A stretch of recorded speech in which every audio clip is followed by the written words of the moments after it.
Welcome back, everybody. Embattled U.S. Ambassador to the UN, Susan Rice, comes forward to defend her actions following the September 11th attacks in Benghazi. When discussing the attacks against our facilities in Benghazi, I relied solely and squarely on the information provided to me by the intelligence community.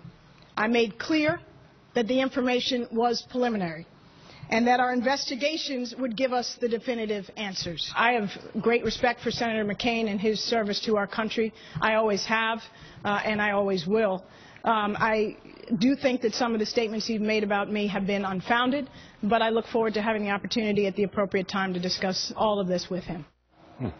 But does this do more harm than good when it comes to her chances of becoming the next Secretary of State? Joining us now is Fox News contributor and CEO of Disruptor Capital, Pete Snyder. He's live in Washington this morning. Pete, when you hear her comments there, it sounds very diplomatic, which is, I guess, what you want from a diplomat. Did she seal her fate, though, from ever becoming Secretary of State?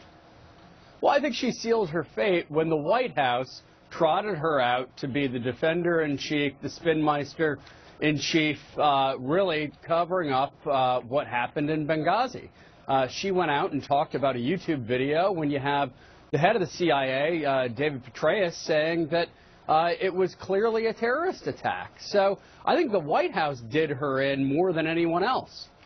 But wasn't it her job in this case to go out and relay what the intel community was telling her? This was the intelligence that she was provided. Whether right or wrong, James Clapper reportedly changed that al-Qaeda reference to extremists. David Petraeus did not speak with Susan Rice and tell her what he thought. Now, I don't know why that didn't happen either, but wasn't it her job to relay what those folks told her?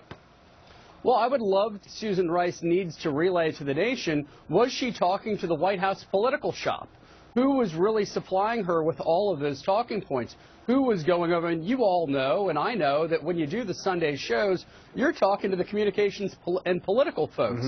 I'm sure she had an intelligence briefing, but these are largely communications functions. So who was involved in that? What was the push? What were the talking points there? Because what happened in reality was night and day from what she said. President Obama, of course, has come out and defended her and said, look, you want to talk about any of this, talk to me. She went out there on behalf of the administration and spoke. Come after me, and you should. But don't you want your potential Secretary of State or this type of figurehead to be asking the types of intelligent questions in these meetings and being able to come out and provide this sort of information? Is she just supposed to be out there like a puppet?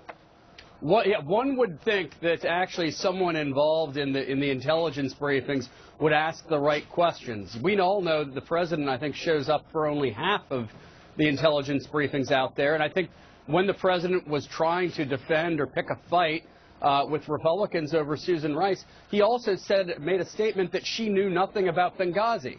Well, if she knows nothing about Benghazi, why are you trotting her out on the Sunday shows? That's the question. This is the wrong answer for Secretary of State.